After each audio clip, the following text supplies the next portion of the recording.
Ce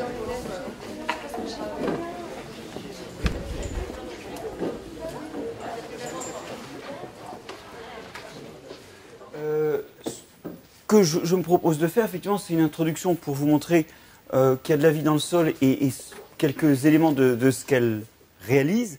Mais comme on n'est pas nombreux, ce que je vous propose, c'est s'il y a un point où vous avez envie de discuter ou de voir dérouler, ou qui vous pose problème, vous n'hésitez pas, hein, et vous n'hésitez pas à prendre la parole. Alors, je voudrais d'abord vous rappeler, c'est plus un rappel, mais c'est pas aberrant de passer par là, vous allez voir pourquoi, qu'il y a beaucoup de microbes dans le sol. Alors, ça vous paraît un truisme, un truc assez évident, mais il y a plusieurs choses qu'il faut rappeler. D'abord, il y a des microbes dans le sol qui lui donnent son odeur. Et souvent, ce qu'on appelle l'odeur du sol, on le néglige, mais en fait, c'est l'odeur de microbes. Alors, il y a un premier groupe de microbes qui sont extrêmement présents dans le sol, c'est des bactéries qui forment des filaments. Alors, ces bactéries qui forment des filaments, elles sont assez petites, c'est des filaments qui font un millième de millimètre, hein. C'est les actinobactéries. Alors, les actinobactéries qu'on appelle aussi actinomycètes, vous les connaissez parce qu'on en tire des antibiotiques, l'actinomycine ou la streptomycine, donc les deux exemples qui sont là, et vous les connaissez par leurs produits pharmaceutiques. Et ils produisent une molécule qui s'appelle la géosmine, dont personne ne sait exactement à quoi ça leur sert. Ça, c'est un peu emmerdant, mais on ne sait pas biologiquement à quoi ça leur sert. Mais le truc, c'est que c'est ça l'odeur de terre. Et cette odeur de terre, c'est aussi l'odeur de pluie. Cette odeur, vous savez, quand après la pluie, ça sent un peu spécial dans l'air, eh bien, c'est toujours cette molécule, mais plus diluée. Et alors, selon le degré, l'odeur est bien sûr pas la même. J'ai d'ailleurs découvert qu'il y a un mot pour désigner cette odeur qu'il y a après la pluie, c'est le pétrichor. Oui, voilà, c'est un mot dont j'ignorais l'existence il y a encore 15 jours. Et en fait, cette odeur donc très particulière qu'il y a après la pluie, qui vient juste du fait que l'eau a chassé l'air du sol, hein, eh ben, c'est ces actinomycètes. Et puis alors, il y a aussi un autre protagoniste du sol qui peut donner son odeur au sol. Alors, plus dans des sols forestiers que dans des sols agricoles, parce que tout simplement, il y en a plus dans les sols forestiers, c'est les champignons, qui donc sont faits de filaments eux aussi microscopiques, quoique quand même 10 à 100 fois plus gros que les bactéries. Alors, je sais bien que vu d'ici, tout ça, c'est pas visible, donc c'est pareil. Mais enfin, il y a quand même un ordre de grandeur, si vous voulez, c'est un peu vous et la girafe. Mais vu d'ici, c'est toujours pas visible. Et ces champignons, leurs filaments dans le sol, quand ils se cassent, et uniquement quand ils se cassent, ils libèrent une odeur que vous connaissez sur le champignon de Paris. C'est l'octénol. Alors l'octénol est bien connu de l'industrie d'ailleurs, qui fait des sauces aux champignons en mettant des morceaux de champignons insipides et de l'octénol, hein. C'est comme ça qu'on fait une sauce aux champignons. C'est une molécule dont on ne connaît pas exactement le rôle non plus, mais qui elle est traumatique. C'est quand il y a un traumatisme qu'elle est libérée à partir des molécules grasses, des acides gras du champignon. Voilà, donc vous voyez que finalement, les microbes du sol, on ne les voit pas, mais paradoxalement, on les sent. Parce que ces odeurs de champignons ou de terre, tout le monde les a senties. Et donc on a ce site paradoxal, c'est que tout le monde connaît l'odeur des actinomycètes et puis des champignons, sans avoir forcément reconnu que c'était ça, et sans forcément l'avoir identifié comme une preuve de présence de champignons. Alors, je passe ces images et je voudrais maintenant vous proposer de comparer les deux méthodes qu'on a scientifiquement pour savoir quel champignon quelle bactérie il y a dans les sols. Alors, historiquement, il n'y a pas photo. Tout ce qu'on sait faire, c'est les reconnaître quand on sait les cultiver. À la forme de la culture, sur un milieu synthétique, ou bien en essayant de les repiquer sur des milieux, puis en voyant où est-ce qu'ils poussent, où est-ce qu'ils ne poussent pas. Et on se dit, tiens, bah ça c'est un pseudomonas, ça c'est une levure, c'est un candida. Donc, historiquement, il faut les cultiver. Et on se doutait qu'on ne savait pas tout cultiver. Bon. Et ça, c'est comme ça qu'on identifie les microbes jusqu'aux années 90. Je vais faire un commentaire méchant juste après. Dans les années 90, il y a une autre méthode qui s'est développée, qui consiste à prendre le sol, ou d'ailleurs de l'eau, ou un morceau de tube, enfin, un morceau de bol alimentaire dans le tube digestif, ou n'importe quoi, une raclure de façade, et à extraire tout l'ADN. Et sur la base de l'ADN, par des méthodes que je ne vais pas décrire, essayer de savoir quels sont les microbes qui sont là. Alors, on obtient des morceaux d'ADN, hein, et ces morceaux d'ADN, ils ressemblent par exemple à Pseudomonas. Alors on dit, ah bah tiens, c'est un Pseudomonas. Ou alors, ils ressemblent à rien qu'on a, parce que oui, là, on a l'ADN de tous ces trucs qu'on sait cultiver, hein. Donc on a des références. Donc on compare aux références, et soit on se dit, ah bah tiens, c'est ça, soit on se dit, ah bah tiens, c'est un autre Pseudomonas qu'on ne connaît pas, une autre espèce de Pseudomonas. Soit on se dit, ah bah tiens, c'est un truc qu'on ne connaît absolument pas, c'est autre chose. Et je vais vous montrer deux exemples où effectivement cette autre chose, c'est important, mais on ne le connaissait même pas avant. En fait, si on trouve X espèces dans un gramme de sol par les vieilles méthodes, après les années 90, on en trouve Y en extrayant l'ADN. Et le truc scotchant, c'est que quand vous divisez X par Y, vous vous apercevez qu'en fait vous ne connaissiez que 1% de la diversité microbienne du sol. Ce qui fait qu'en 10 ans, notre vision du sol, elle a été construite avec 100 fois plus de microbes. Et donc il s'est passé au cours des années 90 une vraie révolution. Et maintenant je vais faire un commentaire méchant. J'ai ouvert le dernier livre des Bourguignons récemment. Alors Claude Bourguignon, c'est quelqu'un, moi je ne ferais pas de pédologie si je n'avais pas eu les cours de Claude Bourguignon, qui par parenthèse la donnait quand même, même à l'époque ses cours, il y avait 2 jours de cours à l'École nationale du génie rural des eaux et forêts. Ok, donc il y avait 2 jours de cours. C'était le seul qui a une telle longueur de cours, pour former les futurs décideurs du ministère. Faut y penser, parce que ça veut dire qu'il y avait pignon sur rue dans les années 92, puisque c'était en 92. Et donc, Claude m'a retourné, ça a été une vraie gifle. J'ai réalisé que, en fait, dans ma formation de biologie, j'étais passé à côté de ce qui constitue les écosystèmes terrestres, Bon. Et l'autre gifle, ça a été quand j'ai ouvert ce livre, dont la dernière édition de 2017 est la dernière référence, la plus récente des références citées de 85. Et là, j'ai fini de tuer le père. Et je souhaite à mes étudiants d'arriver à en faire autant. Voilà. En fait, le sol qu'on voit depuis le milieu des années 95, il est 100 fois plus compliqué. Comme déjà avant, on n'avait rien compris, vous vous doutez que c'est avec plein d'humilité qu'on avance là. Mais clairement, il s'est passé une révolution. On a découvert à quel point le sol était habité. Alors, ça va à ce point que, par exemple, on a découvert un groupe d'organismes dont on ne savait même pas qu'il était dans le sol. Je ne sais pas si certains d'entre vous connaissent les foraminifères. C'est des espèces de petites amibes. Alors là, ce n'est pas des bactéries, c'est des trucs qui sont plus proches des champignons, on va dire. C'est des petites amibes qui ont une coquille calcaire normalement, et la coquille calcaire, éventuellement, quand ça s'accumule, ça fait des roches. Notre-Dame est construit en squelette de foraminifères. Peut-être vous avez vu dans vos études, vous avez croisé des trucs qu'on appelle les numulites. Bon, bref. On connaissait ce groupe. Et on le connaissait parce qu'en fait, il y a une coquille calcaire. On connaissait ceux qui vivaient dans l'eau. On s'est aperçu que dans les sols, il y en avait plein, sans coquille. Donc, vous voyez, ça ressemble à un crachat comme ça, sachant que ce crachat, il a un diamètre de 10 millièmes de millimètre. Donc, c'est pas très gros, Et un petit truc comme ça, voilà, on l'avait pas vu, on n'avait pas su l'observer. Alors, en gros, c'est des bouffeurs de bactéries. Vous voyez, et donc, ils font des espèces de bras étendus. Je vais vous en montrer un, filmé au microscope, sur un milieu de culture, parce que finalement, il y a au moins une espèce qu'on est arrivé à cultiver, c'est le Reticulomyxa filosa. Alors, regardez ce film-là. Ce Reticulomyxa, vous voyez, c'est une espèce d'amibe en réseau, oui, et où il circule des espèces de particules qui sont des bactéries qu'elle a avalées. Alors ça, vous comprenez, déjà vous comprenez que c'est très très délicat. Bon, alors c'est quand même assez résilient, si j'ose dire, parce que quand vous le cassez en deux, ça cicatrise un peu, puis ça en fait deux. C'est pas... Enfin, c'est quand même un truc dont on comprend qu'on ne l'ait pas vu avant. Bon, ce groupe-là, on ne le connaissait pas. C'est un parmi de très nombreux groupes. Je vais maintenant vous montrer un autre exemple. C'est des bactéries qu'on a dans absolument tous les sols. C'est les Verrucomicrobies. Alors ça, dans mes études, j'en ai jamais entendu parler. Pourtant, il y en a dans absolument tous les sols. Il n'y a pas un seul sol où il n'y ait pas de Verrucomicrobies. Elles représentent de 1 à 10% des bactéries du sol.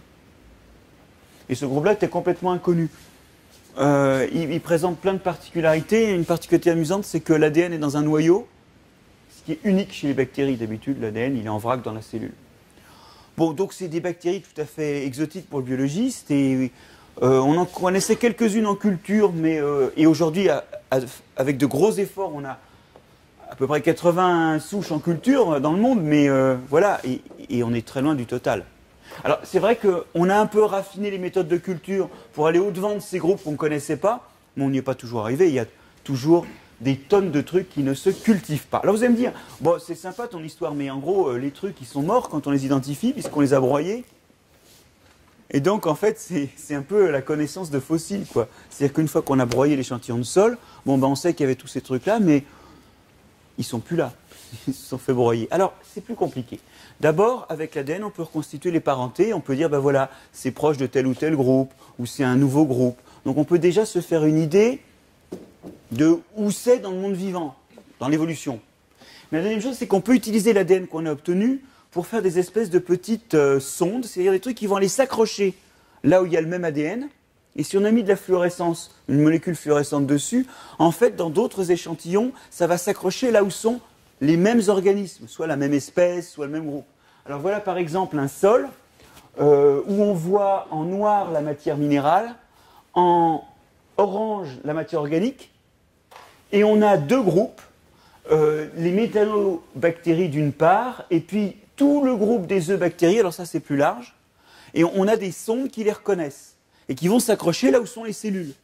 Donc vous vous servez de votre ADN, puisque vous n'avez plus que l'ADN de cette espèce, hein, dans votre tube à essai, vous vous en servez pour faire des espèces de, de sondes qui vont vous permettre de savoir où ils sont. Et vous voyez très bien ici comment vos eubactéries sont plutôt proches de la matière organique, regardez, pas que, mais souvent proches de la matière organique. Bon, il doit y avoir plusieurs espèces. Alors que vos méthanobactéries, elles sont rarement proches de la matière organique. Elles sont plutôt dans le sol. Enfin, dans la partie minérale. Donc on peut aussi aller les voir. On peut aussi, grâce à ces méthodes, faire des inventaires. Et il y a un inventaire qui est sorti récemment, dont je ne sais pas si vous en avez entendu parler. Alors, on pourrait presque dire que c'est le truc à offrir à Noël, mais bon. C'est quelque chose qui a été fait sous la direction donc, de l'équipe de Lionel Rangeard à Dijon, qui est quelqu'un pour qui j'ai énormément d'estime. En plus, dans les gens que vous pouvez inviter, je pense qu'il est mobilisable parce qu'il est... je ne sais pas si vous l'avez croisé déjà. Il est extrêmement proche de la question agricole. Hein. Il a vraiment une démarche, il est INRA, hein. Donc il a une démarche qui est liée au monde agricole. Alors, c'est l'histoire donc, de 2200 prélèvements, 800 à 2000 espèces par point, et au total, sur le territoire français, près de 120 000 espèces de microbes, de bactéries. Attention, hein, c'est un atlas des bactéries. Il n'y a pas les champignons, il n'y a pas les amibes comme je vous montrais, il n'y a pas tout un tas d'autres trucs qui traînent dans les sols. Il y a juste des bactéries. Et on s'aperçoit qu'on est dans un pays à 120 000 bactéries. Alors moi, là, c'est là que il faut vraiment réaliser à quel point on a tout raté de la nature. Hein. Parce qu'on a une société, une ligue protectrice des oiseaux, qui est hyper puissante, qui possède des terres pour protéger moins de 600 espèces d'oiseaux. Ok, la diversité des mammifères en France, c'est 200. Ok, et on a 120 000 espèces de bactéries. Bon. Donc, clairement, la biodiversité ne se structure pas du tout comme on l'entend. La biodiversité n'est pas quelque chose qui se voit. Et en plus, je vais revenir là-dessus, la biodiversité, c'est aussi la biodiversité fonctionnelle, et la biodiversité fonctionnelle, elle est plutôt là que dans les plantes ou les oiseaux. On va y revenir. Bon, alors je fais très court sur cet atlas, mais juste cet atlas permet de faire des cartes de biodiversité du sol, et ces cartes de biodiversité, il va y avoir une leçon très importante qui va sortir, il va y avoir une bonne nouvelle. On peut les faire de deux façons. On peut regarder la quantité de microbes. En gros, c'est la quantité d'ADN de microbes. D'accord ? Votre quantité d'ADN, c'est proportionnel au nombre de cellules. Donc, c'est un estimateur de la masse.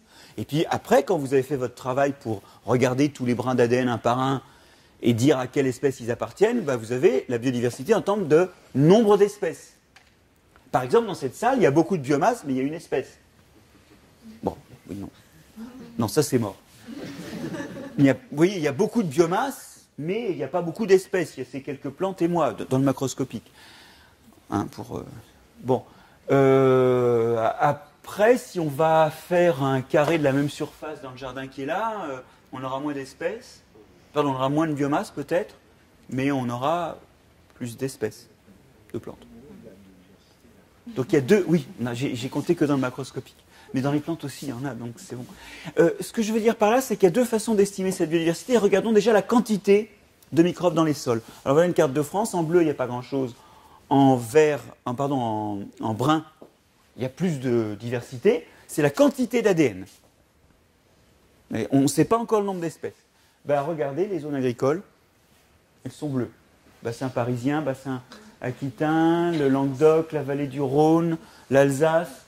Alors il y a quelques exceptions, hein, mais globalement, oui, il y a des exceptions, parce que la forêt des Landes, par exemple, ok. Mais on voit qu'effectivement, dans les sols agricoles, ce n'est pas la joie. Alors voilà la tendance. Quand on distingue, regardez en dessous, la forêt en brun, c'est quand même là où on a le maximum de diversité de quantité microbienne, de biodiversité en termes de quantité. Après, vous avez les prairies. Dans les prairies, il y a encore pas mal de monde. Après, il y a les cultures annuelles. Alors là, ça commence à s'effondrer. Et vignes et vergers, c'est le paroxysme de l'horreur.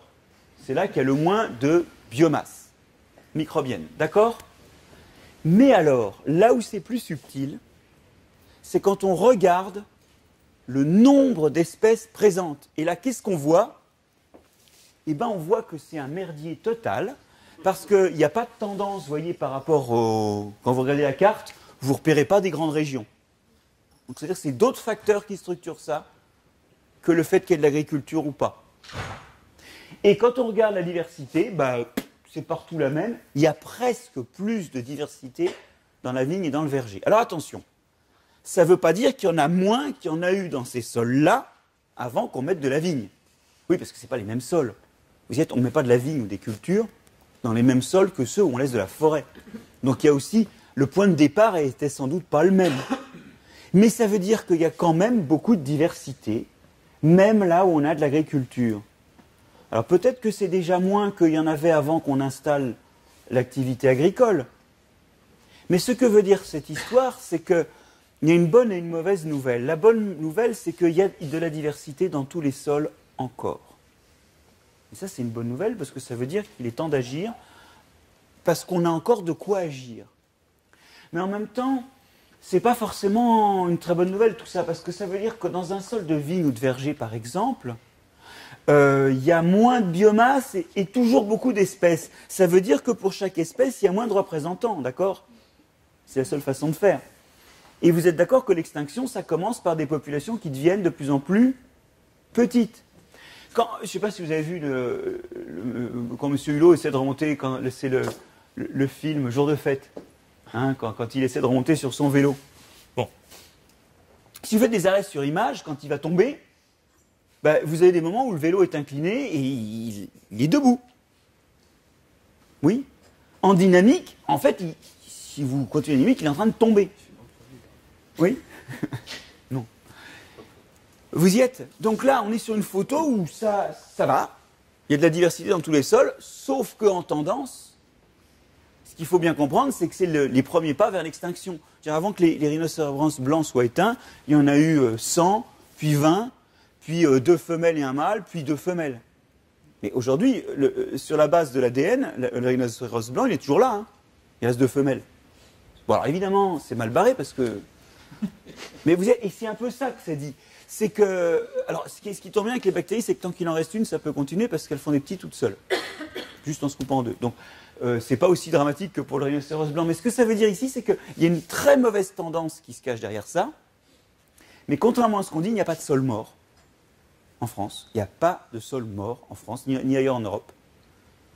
Et la preuve, c'est que tous les sols respirent. Même quand vous les caractérisez de morts parce qu'ils vont très mal par ailleurs, sur tout un tas d'autres paramètres, il n'y a pas de sol mort et on a encore de la diversité. Donc si on commence à changer les usages, il est encore temps. Et ça, c'est une bonne nouvelle. Parce qu'il y a d'autres choses pour lesquelles, à mon avis, il n'est plus temps. On ne va pas parler du climat, d'accord, mais à mon avis, là, c'est trop tard. C'est déjà foutu. Alors, les bonnes et les mauvaises nouvelles. Voilà. Alors, je le fais très rapidement. Et donc, je ne définis pas vraiment les indicateurs, mais voilà un paysage dans lequel il y a des parcelles où on fait des tas de trucs différents. Il y a de la vigne, il y a de l'agriculture, il y a un peu de tout. Et on va appliquer les mêmes méthodes que celles de l'Atlas. D'accord? Et regardez comment ça se passe. Alors, pour la biomasse de microbes ou pour la diversité en nombre d'espèces, on classe ça dans... on a tous nos points de relevé qui sont là et on les met dans un diagramme où, pour cette diversité, on a soit c'est vert, ça veut dire que c'est bon, soit c'est rouge, ça veut dire que c'est critique, ou soit c'est intermédiaire, en jaune. D'accord? Alors ce qu'on voit, c'est que pour la biomasse, il y a des cas où c'est très critique. Et des cas où il y a de la biomasse. Bon. Quand on regarde la diversité, on retrouve ce que je vous disais, c'est jamais la cata totale. Ok? Mais enfin, ça ne va pas forcément très bien. Et là où c'est violent, c'est que si on essaie de mettre là-dessus les exploitations qui font du bio, elles sont partout. Et donc, ça veut dire qu'aujourd'hui, on ne sait pas encore si les pratiques alternatives... Alors, bio, ça ne veut pas encore dire qu'on s'occupe beaucoup du sol, mais on sait que typiquement, c'est quand même des sols qui, en moyenne, contiennent plus de matière organique. Ça, il y a au moins ça, même si ce n'est pas forcément encore assez. Et ça, c'est énervant, parce que soit ça veut dire qu'il y a une différence entre ceux qui sont là et ceux qui sont là, il faut la trouver. Soit ça veut dire que tous, ils ont tendance à progresser, mais il faut le temps. Mais ce que j'ai voulu vous dire avec ça, c'est qu'il va falloir travailler. La solution, elle n'est pas donnée. On ne sait pas encore, on n'a pas un grand recul sur comment aider un sol à bâtir sa diversité. D'accord ? On n'a pas le même recul que sur l'agriculture conventionnelle, où ça fait 150 ans, ayant compris qu'en mettant de l'azote et du phosphate minéral, les plantes poussaient mieux, sans avoir compris au passage qu'il y avait un impact parallèle par ailleurs. Ça fait 150 ans qu'on améliore les applications d'engrais en termes au moins de croissance de la plante. Okay ? Et on n'a pas 150 ans de recul sur comment aider les sols. Pourtant, il faut les aider. Parce que le dernier point que je voudrais aborder avec vous avant qu'on passe à des idées de procédés, c'est que il y a quand même des fonctions de cette diversité dont on ne peut pas se passer.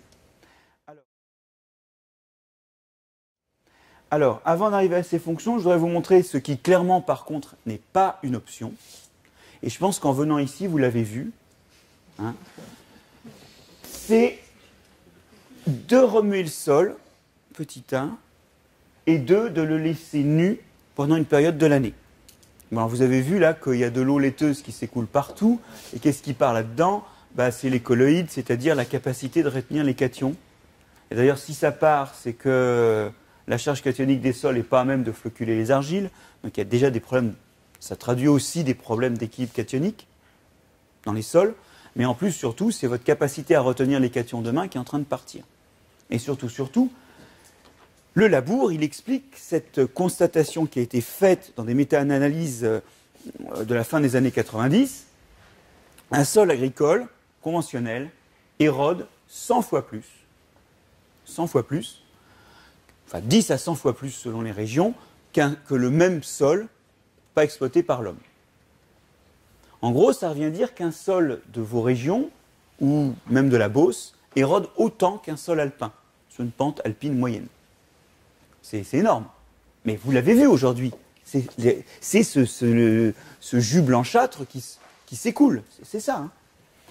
Alors, ça, c'est pas soutenable. Mais c'est pernicieux.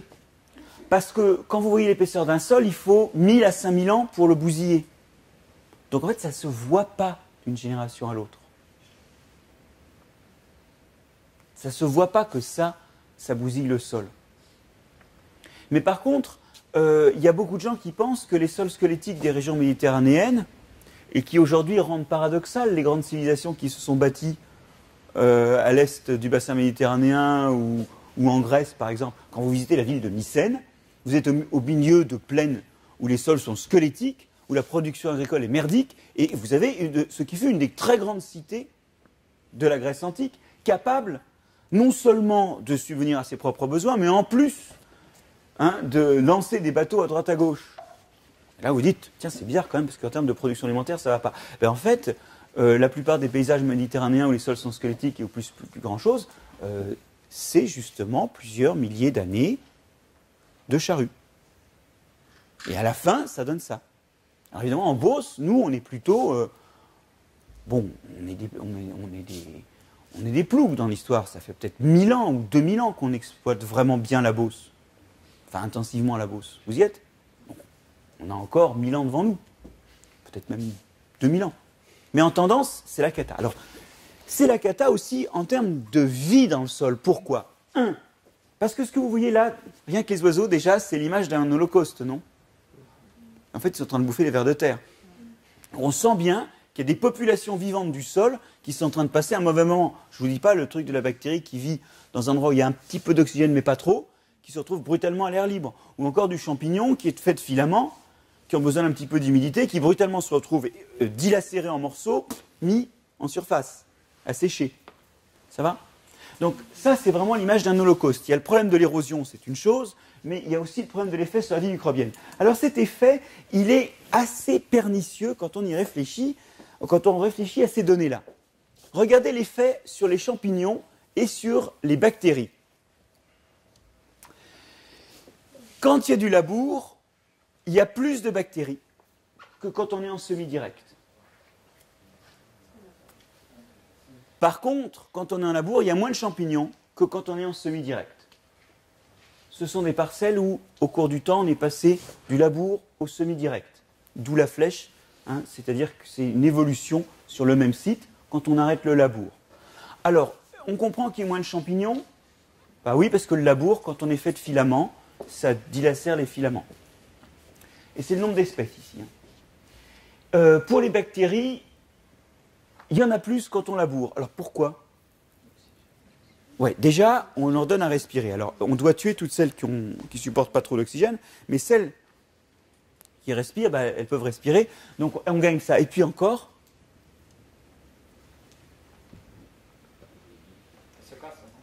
ouais, mais ça, elles le font toutes seules de se multiplier. Non, mais il y a moins de champignons. Ben oui, et donc vous éliminez de la concurrence. Non qu'elles soient toujours en concurrence avec les champignons, mais il y en a quand même qui doivent être en compétition pour certaines ressources.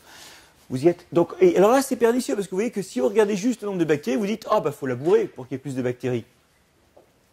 Eh oui. En fait, quand vous allez piloter vos sols, vous le sentez déjà, vous ne pourrez pas regarder qu'un seul paramètre. Parce qu'il y a un paramètre qui peut s'optimiser au détriment des autres. Et donc, toutes les approches simplistes, du genre, regardez la teneur en matière organique, regardez la texture, ok? Non. Ce qu'il faut, c'est avoir en main un jeu de plusieurs paramètres, parce que un seul paramètre peut donner des résultats aberrants. Et franchement, moi, quand je regarde que la gauche, je me dis, si j'aime les bactéries, j'ai intérêt à labourer. Bon, c'est évident, et là même c'est évident pour des raisons liées à l'érosion, qu'un paramètre ne suffit pas. Donc, il y a une leçon marginale de ça, qui est qu'il faut faire gaffe à suivre plusieurs paramètres, et pas être obnubilé par juste un des paramètres.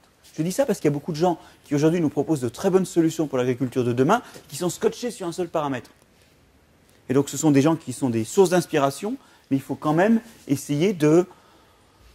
Faites votre marché, je sais pas, parce que le mec qui gueule, elles sont belles mes patates sur le marché, il gueule très fort, que vous achetez que des pommes de terre au marché, c'est pareil. Sur l'étal des grandes méthodes qui vous sont proposées, il faut faire votre marché et peut-être en prendre plusieurs, regardez plusieurs paramètres. En tout cas, on a dit tout le mal qu'on pouvait du labour, et maintenant, j'aimerais qu'on passe 2 secondes à se poser la question, mais au fait, pourquoi on veut une diversité de microbes? Le but, c'est pas de faire un zoo, On a vécu des milliers d'années sans savoir quels étaient ces microbes, parce que vraiment, on a besoin de les protéger. En fait, le problème, c'est que ces microbes, ils représentent une diversité d'espèces, d'accord? Mais ces espèces, si elles peuvent coexister, c'est qu'elles ne vivent pas exactement pareil.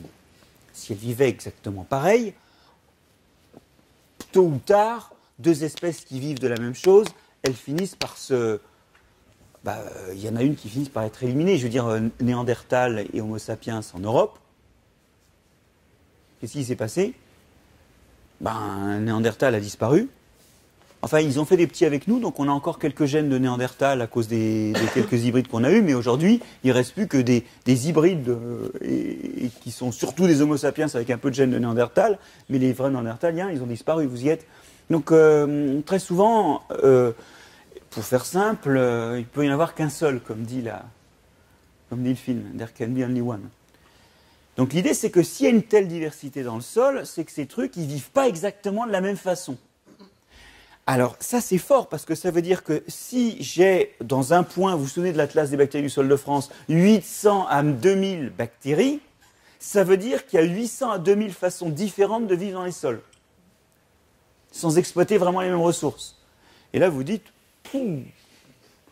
c'est pas facile à imaginer, hein, qu'il y ait autant de modes de vie différents qui sont éventuellement un peu en compétition, mais pas trop.